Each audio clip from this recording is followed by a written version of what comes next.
Mm, mm,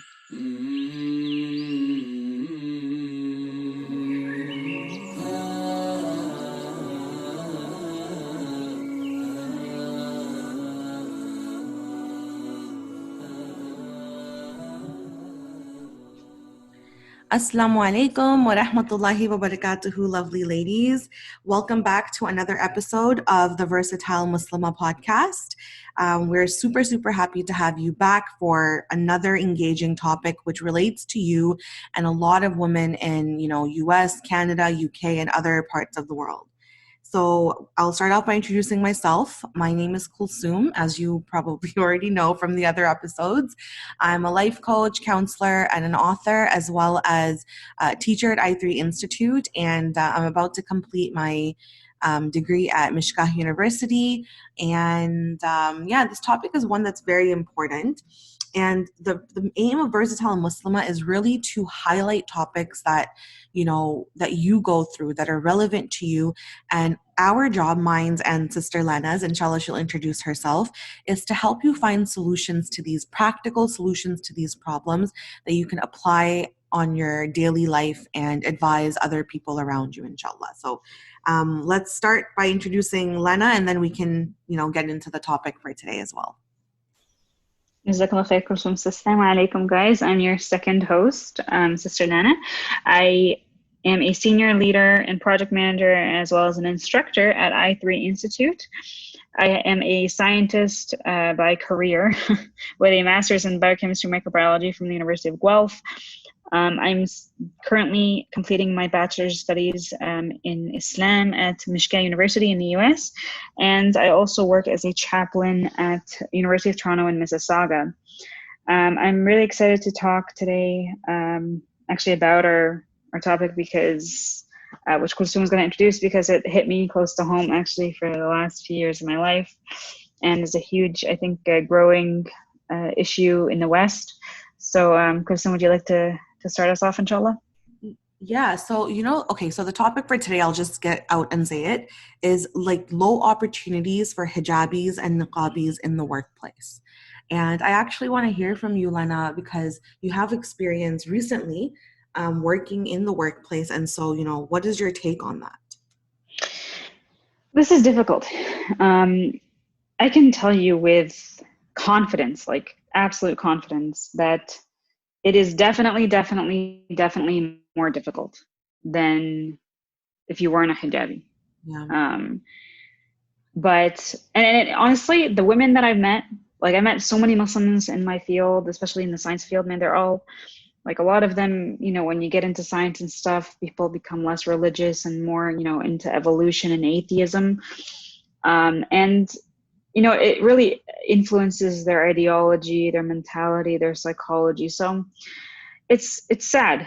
It's really sad, but the entire situation is definitely much more difficult on us. And later on, inshallah, I'm going to share some statistics, actually, some evidence and some articles that people, if they want to kind of take a look into more, so that they don't think that all this is a conspiracy theory. I mean, people think it's a conspiracy theory. That I've actually heard people say, oh yeah, okay, you always, don't just use the race card because you didn't get a job. Absolutely not. Absolutely not. First of all, it's not the race card. Second of all, there is absolute discrimination. There is discrimination against hijabis and niqabis in the workplace. It is so difficult to get a job sometimes, so difficult. And depending on where you want to work, things could be, there might be, certain haram things associated with the work that you have to do. And then you have to tell them, I can't do that. And that even affects it more. It influences your ability to stay in a job as well, to maintain a job and a career, especially in fields that are, I'll tell you, that are booming.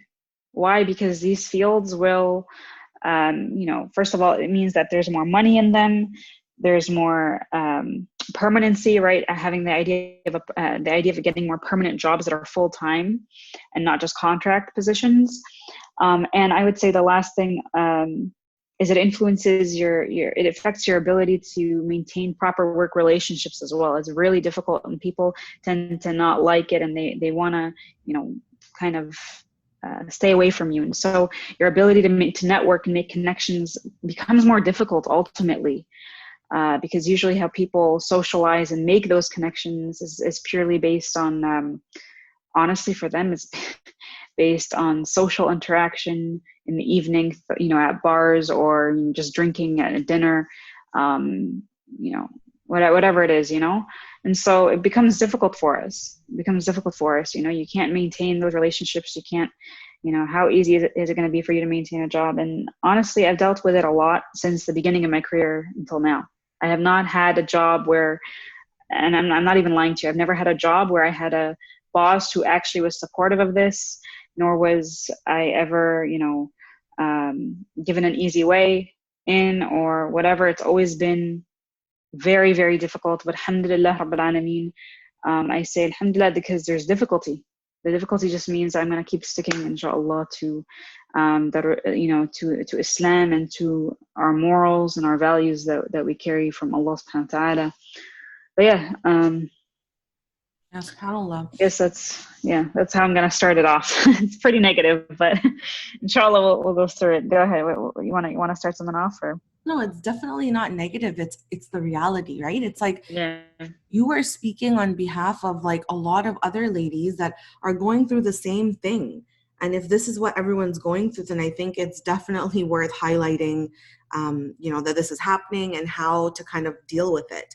But one question that, we have for this topic today is, is the idea that hijabis and niqabis less likely to get hired, so everything you just talked about, is it actually legitimate? Because there is still a call for diversity in the workplace. So how do you answer to people that say, well, there's still a call for diversity, so is there actually discrimination against hijabis and niqabis? I mean, I know you just your experience, but how do you answer people that say that? Yeah. So let me start with absolutely there is discrimination. Forget this idea of them being open and all these things. Like they have to say it just for legal purposes so they don't get sued, and that means you can't just say, oh, you can't just make a claim. Yeah. Nowadays you can never make a claim. You have to have hard evidence. You need to have solid evidence that's going to prove that there was discrimination, and needs to be outright. And I'm going to tell you one of my experiences later on, but to just give you, let's talk about this. Is this even a real thing? And this is where the conspiracy theory is, by the way. Everybody's like, oh, you're just saying stuff. You always like to play the race card. This is where I get those comments, and it's absolutely not true. I even have evidence, and let's talk about that. Yeah. The University of Chicago in the US working alongside NYU, New York University, right? And as well as the UAE. They published a paper that was published in Elsevier, or Elsevier, however people like to call it, to say it. But the title is the title of this article is the Hijab and Muslim women's employment in the U.S. Yeah. Okay, it was published in which year was this? Oh, it was published in 2019. Look at that, not even that far. Okay, they said that according to the Pew Research Center, and according to statistics they looked into, even though the Muslim population is 1%, it was basically shown that women who wear hijab have a statistically significant chance of not getting a position. If they are interviewing for a position against a woman who's a non-hijabi, doesn't matter if she's Muslim or not, just the fact that she's a non-hijabi, okay, makes her more qualified, according to this research.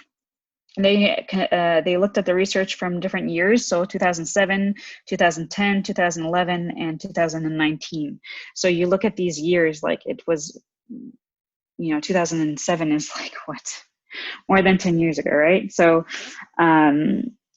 that's like over a decade, and now you have from a few years ago, from 2019. So they have good variety.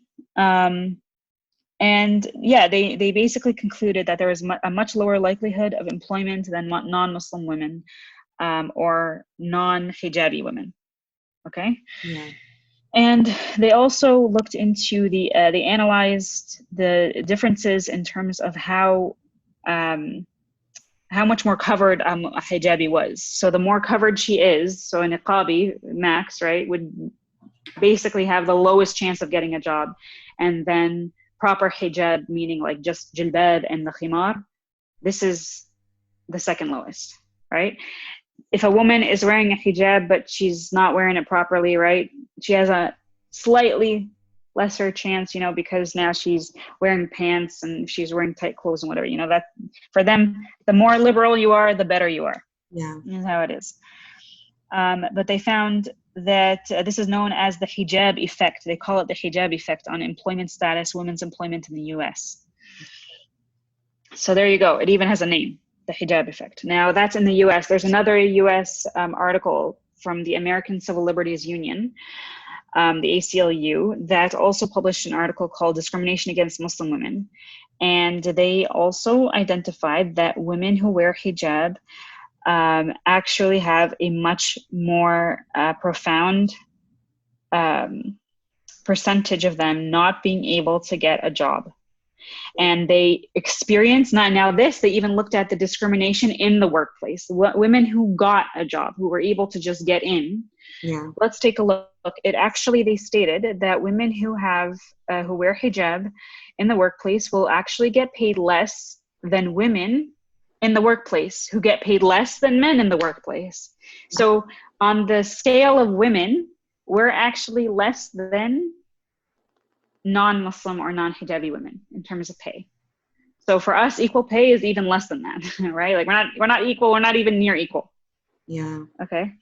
The civil rights complaints that were filed by Muslim women rose from the year 2000 to 2006 by 674%. SubhanAllah. That's from 2000 to 2006. So what, can you imagine that? Yes. Then also let's look at this. This is 674%. In addition, there was another article that they quoted, and they said it went from 29% of discrimination reports were filed in the workplace of women who wear hijab rose to 69%, from 29% to 69% in 2008. Yeah. In 1 year. Within 1 year, from 2007 to 2008, we see that 29% went to 69%. Imagine now it is 2021, what that 69% is probably going to look like. Yeah. So that's the second. There you go. There's 2 American studies. Okay, now we have a third. This is in the UK from BBC. It's entitled Muslim Women at a Disadvantage in the Workplace. This was published in 2016. And they also say the same thing. Women who wear hijab have a difficult time even getting a job. And when they do, they experience extreme discrimination, severe discrimination in the workplace. Yeah. They have a hard time keeping a job, and their jobs, most hijabi women do not get jobs other than in the lower sectors of the workplace. That means more labor sector, right? Not even things like upper, like doctors or lawyers or whatever. Most of those that's not where you see Muslim women. You're going to see Muslim women being teachers, cashiers, sure, maybe janitors, whatever it is, little things, that's fine. But they do not give us a fair advantage. And that is what this article says. So you can even see the same thing in Canada. I experienced it firsthand. You know what I mean? Yeah. So yeah, that's the answer to your question. I'm sorry, it was a long answer. Oh, I mean, I want to hear it because look, the question is is it legitimate? Of course it's legitimate, right? There's statistics, and I actually want to hear your experience because your experience is a real life proof of legitimacy. You know what I mean? And I feel that we can't live in this bubble just because the government or people are saying that, oh yeah, we have this call for diversity and there's a hijabi a poster and one of the maybe a bank photo or something, doesn't mean that people are not getting discriminated, doesn't mean that these things aren't happening, right? Mm-hmm. And the other thing is I find it so hypocritical that we live in a country or live in a world where, you know, we've spoken about it so much, the idea of liberalism and just like this freedom of expression and freedom of living and thought. And it's so crazy. It's like you can be naked and be able to work, you know, like you can work in a corporate environment with your cleavage showing and be very seductive looking, and that's okay. But a woman that's covered is going to go through all of this discrimination and all of this racism. So I actually want to hear your experience on that, because it's not for me, it's for the ladies listening. Because if you have an experience, that means other people have similar experiences, and I think it just proves the point that, you know, racism does exist, and it's definitely legitimate. So do you feel comfortable talking about your experience? Yeah, yeah. So I just want to say, like, I absolutely agree with you, man. Even, and you know, to the point that, yeah, there's supposed to be freedom and equal rights, right? There is no such thing as either. And there is, because you have the freedom only according to what they want to define as freedom. Yeah. So, like, you know what's funny? I think it's, to be honest, this is my own opinion. I don't have statistical evidence behind to back this up, but I can just, I can assume and make this claim, to be honest, based on just how you see Muslim women being treated, based on these statistics that I mentioned to you, that even women who are working in the sex industry probably have more rights than Muslim women who are covered in getting a job. Do you know that? Yeah, it's powerful. Because I was reading an article saying that the law for sex workers is actually like going to become open. Yeah. And this article was actually showing that, you know, women who choose this career, it's a career now, they deserve more rights and legal defense. Yeah. So the US and Canadian governments, the Western governments basically are trying to enact a law where they're trying to pass this bill where it's actually allowing women who are sex workers to identify as this is an actual career option. It's a career choice now. Yeah. And it gives them more rights and freedoms there. Yeah. And I was like, okay, this is insane, right?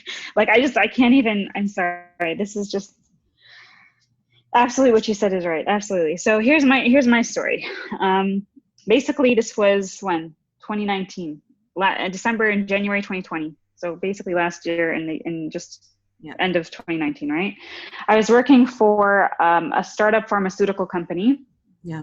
That basically was making, you know, probiotics and whatever. They worked in the US and New York, and they work here. They have two different what is it called? Like fractions of their company. I don't forget what the word is called, but anyway, they would send some of us to go to New York to kind of, you know, start up the factory over there in production for these drugs, right? So I'm part of the drug production process. I actually am doing such a great job. I've already passed my probation period. And I'm doing really well in my job, and I have actually, you know, the manager and the supervisor even told me, you know, I'm overexperienced. I'm overqualified for this job, but they're happy to have me on. They want to kind of, you know, just build this company, right?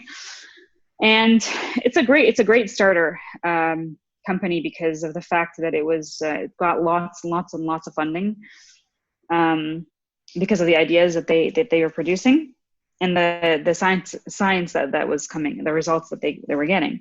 So my reasoning is that they were ethical. Well, at least I thought they were ethical on the outside, right? So I started working for them, and a few months into my job after probation, they were like, okay, you need to now go to the US and you're going to start, you know, training some people there.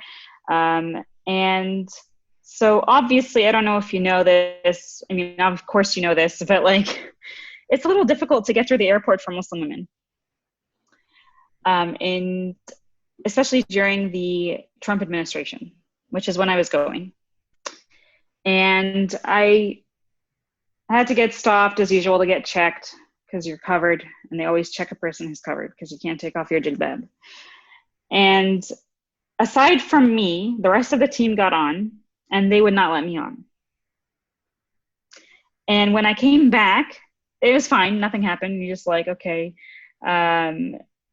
They basically just didn't accept my work visa for legitimate reasons, according to the company's own mistakes. It had nothing to do with me.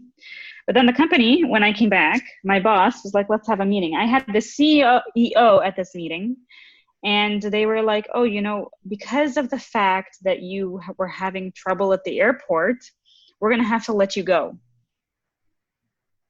And I was like, what? Like, what do you mean? And they said, well, they actually then started to claim that I made a mistake in one of the production cycles we did to make a medicine. And then they were changing this with their whole story. And I was like, absolutely, like, what? What do you mean? The mistake was even on their end. I got through the airport, but then my visa, turns out they made a mistake on the visa, our lawyer for the company. And then they put it on me that I am the one who is responsible to not get in. Yeah. And they said that, oh no, it was just a mistake by you, even though I even had proof that it was not. Yeah. I had proof from the American side, actually, that told me that it was not you. Yeah. It is your company that made a mistake on your visa forms, and now you can't get in. SubhanAllah. And they still wanted to let me go. So I got a lawyer and I got all this stuff. I went through this whole stressful process. Yeah. And what ended up happening was basically I dropped the lawsuit. Yeah. Because it was so mentally and emotionally stressful. Like, I could not handle it, to the extent that I honestly was just like so depressed during this time. But I was asking Allah subhanahu wa ta'ala to help me. And in the end, I let it go, but I didn't sign any of their forms. So I still have the ability to sue them if I wanted. But the thing that basically came out of this is that I did even have a video of them saying that the reason why they wanted to let me go is because I'm covered, and that gives them a hard time at the airport. And they don't want to be associated with me because I'm covered. I have an actual video recording of one of my bosses saying that. And so this entire thing happened for me in months and months of like going through this just emotional exhaustion. And then I ended up getting fired. And if it wasn't for, my fear, to be honest, I wish, this is one of my regrets, to be honest, I'll tell you, is I wish I continued on with the lawsuit. It was just so expensive, and I couldn't even handle it financially at this point. Oh, SubhanAllah. And it's hard to get your rights in this justice system. There's no justice, right? Yeah. Yeah. But I had the proof, and it was so sickening, man. It is so sickening. So I had a job. That I was overqualified for, not even just underqualified or just qualified. I'm overqualified for this position. I did a great job. I'm past my probationary period. I've been working there for 5 months now, 6 months now almost. And then nothing happened on my end. They freaked out when the fact that I had to get stopped to get checked, which was a normal thing at the airport. I got checked and I just went on. Nothing happened. I get checked and you move on. But then, because of their mistake that I didn't get to go to the US, they ended up calling me out on it. So that's my story.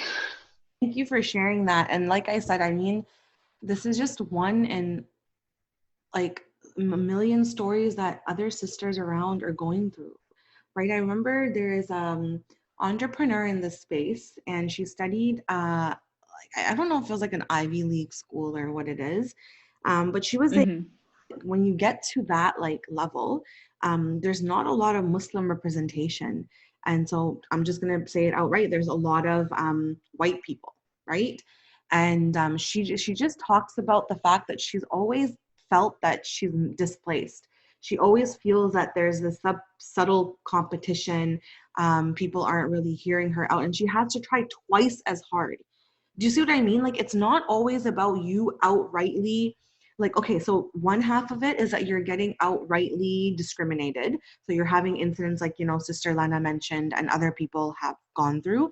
But the other half of it is you may not be getting like direct discrimination, but then you also have to try twice as hard just to prove yourself. And I feel like that is a form of discrimination as well. So yeah, thank you so much for sharing your experience, Lena. May Allah bless you for that. Yeah, no problem. As long as people like can gain something from it in the end, that like this stuff is real, you know, not to feel too bad if they went through it. That's basically the reason why I'm trying to share those experiences. It's hard for me to talk about it, not gonna lie, but at the same time, I'm pushing myself. It was harder at the time. Alhamdulillah, it's been a couple of years, so the pain obviously is not the same. Yeah. Just a sad memory, but alhamdulillah, I'm glad I went through it. It makes you stronger. Yeah. But now, usually the question that comes along with this, and I'm going to ask you this, is like, what do you think is a solution really for these types of things? So that's something I tend to think about, but I want to hear your thoughts on this. Like, what do you think is the solution to women who experience these things, but not only experience them, but women who know that this is the process, this is how it is. Should they or should they not take off their hit? Like, what do you think is a good message to these young ladies who are listening? Yeah. Yeah, so I feel like we do have to be solution oriented. Before that though, before we even talk about how people can cope with it and what solutions we have for all the ladies tuning in, just one thing I wanted to mention was, this idea that when you are in the workplace, you're going to face so much compromise. You're always going to be in a state like, okay, because first we're talking about the fact that Muslim women are discriminated in the workplace. Now, how does that affect them, right? And I think that one way that it affects is that they always find themselves in a position that they're going to have to compromise. I mean, Muslims in general, I feel like they're always in a position, they're put in a position that they're asked to compromise, like when it comes to drinking alcohol or parties and things like that. But I feel like even for women, I remember, so I have my own business now, so I'm not really in the workforce anymore per se. But when I was in university and fresh out of university, I worked at a call center. And alhamdulillah, so far, all the jobs I've had have been pretty good, like with Muslims or, those call centers where no one really cares about you, kind of. But there's just one call center which was, male dominated. And the guys there were just so, I don't even know what word to describe it, vulgar, right? And I just always felt uncomfortable. They would, and I'm just going to be very outright and say it. I used to be like, a person who wore abaya and hijab, and I'm sitting and just doing my work. And the person that was, kind of like the head manager, he was very chill with everyone. And he would even say things like, come, to ladies like, hey, just come sit on my lap really quick, and then they'd be like, Kulsum, you can't sit on people's lap, right?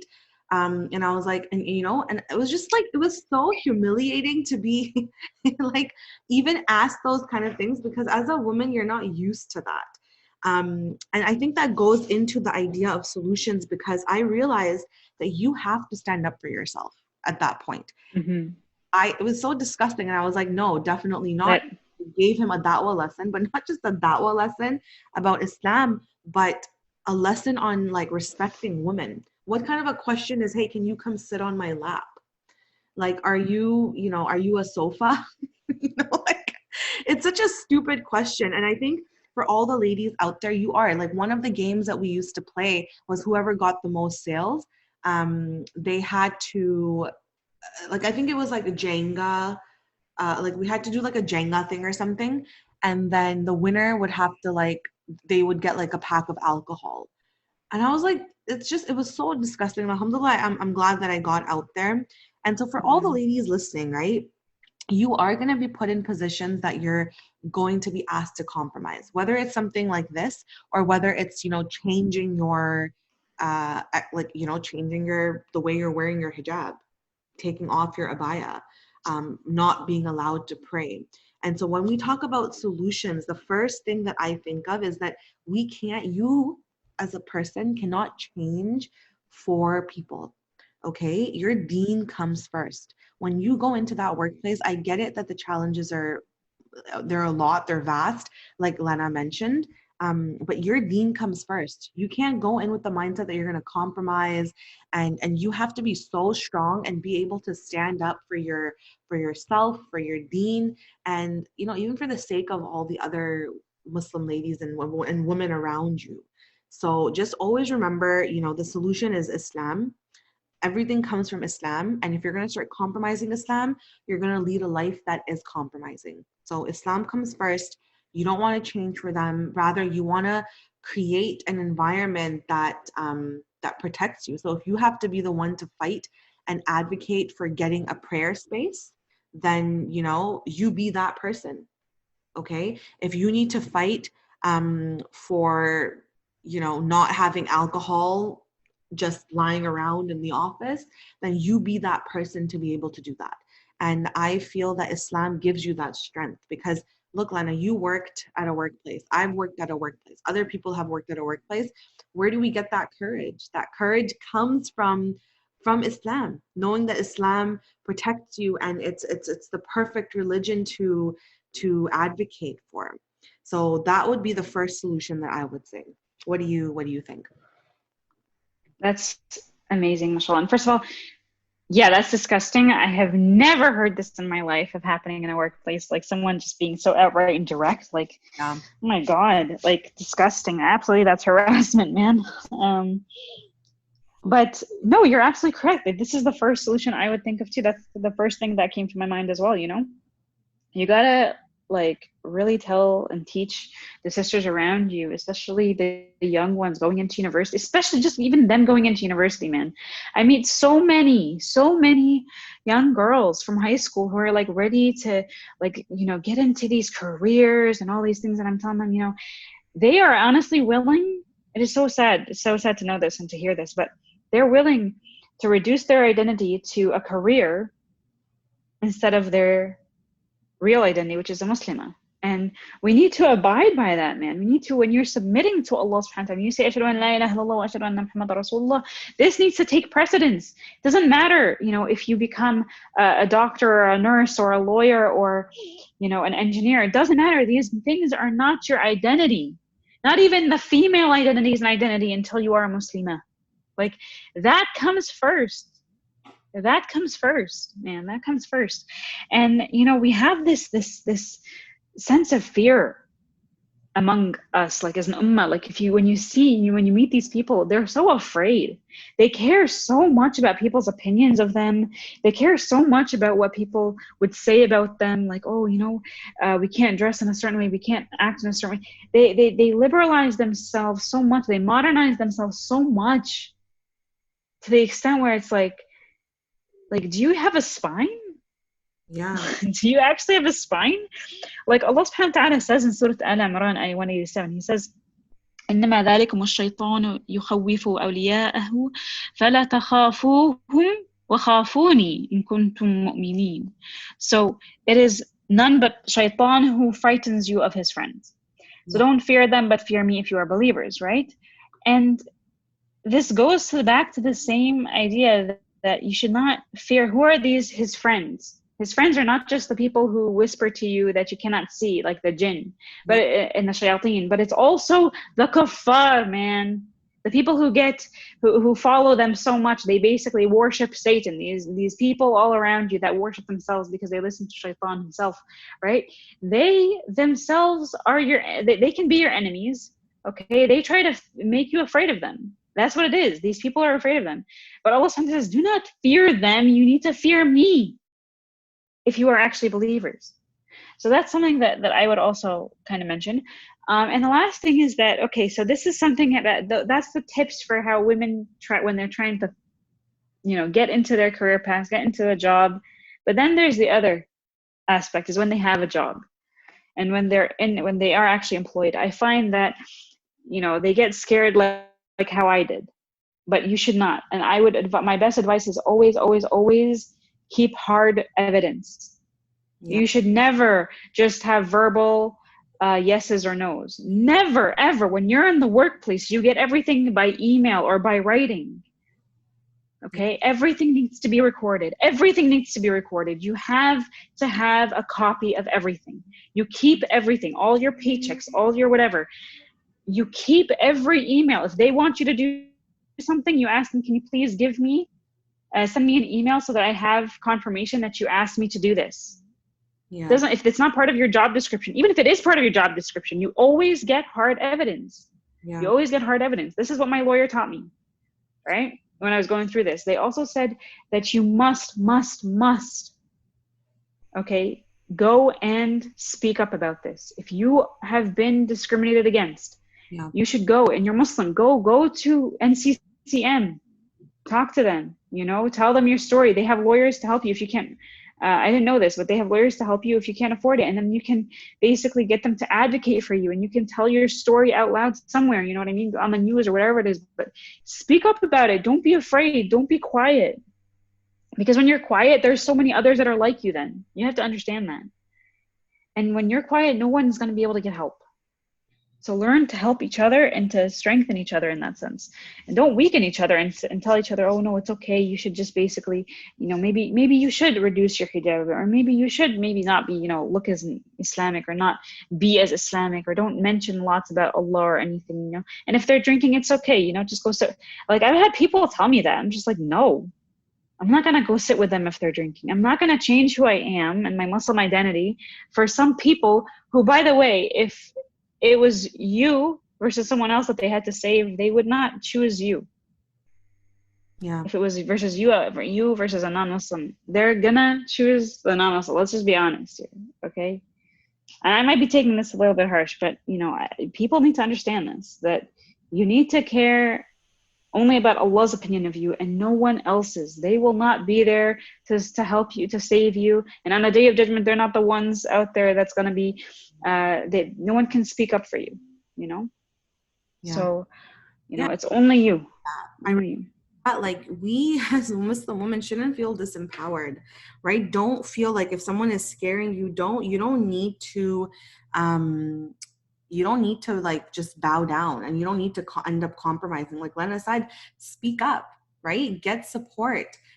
Have the evidence, but make sure you you will always look. I feel like it's really about the beliefs that you carry. So if you go around with a belief like, oh, I'm helpless and I'm hopeless and no one can help me, and this is just how the workplace is, then that's what you're going to create around you as well. But if you go around that, look, help is always available, I can get support, I can get help, you will be guided to people that will help you. And Allah subhanahu wa ta'ala, you'll ask Allah subhanahu wa ta'ala for help as well. Like in Canada, we have, like she mentioned, NCCM, and they help with these kind of situations. And I'm sure in USA there's like way more Muslim advocacy organizations, and in UK as well. Yes, there are people that won't help you, but there are people that will help you. And if you tune into one of our other episodes where we spoke about the incident that happened here in London, Canada, with regards to the family that got ran over by that terrorist, basically, after that, the Muslims did have to advocate to get Islamophobic rights recognized in Parliament, and NCCM has been working.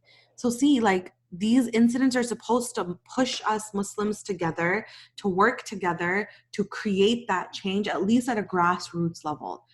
So thank you for mentioning that, Lena. I think it's just, I don't want anyone to ever feel disempowered. We still have a lot that we can do that's in our hands. So I think we should try to do that, inshallah, for sure. Absolutely. I agree with you 100%. Jazakallah khair, man. So I think I'm going to end, inshallah. Do you have anything else to add? No, I hope that this benefited you, ladies. And if you are going through something like this, and please reach out, reach out to Lena, reach out to myself. She's gone through this, so she can definitely guide you and advise you. Reach out to each other and get support. And, we're all in this together as an ummah. So we should be able to help each other and support each other, inshallah. Absolutely. And I actually maybe want to just say, if anyone wants to share even their experience, if they're not experiencing something right now currently, but you did have an experience, reach out to us as well. Tell us what it was, be open and maybe share something that you never were able to share with anyone before, It's good so people can hear, that there's many of us that are going through the same thing, so we don't all feel alone. Yeah. Anyway, Jazakallah khair everybody for listening. We will see you guys next week, inshallah. So please follow us on Instagram, Facebook, YouTube, wherever we are on social media. Follow, subscribe, and share this with your friends and family. Come listen in, inshallah, every week when we post our podcasts. And if you have any questions, not related even to this discussion, but any questions in general relating to women, Muslim women, please feel free to ask us so that we can make another episode basically for your questions. And don't forget that you yourself can be a versatile Muslimah, inshallah. Jazakallah khair, everyone. Assalamu alaikum wa rahmatullahi wa barakatuh. Assalamu alaikum wa rahmatullahi wa barakatuh, ladies.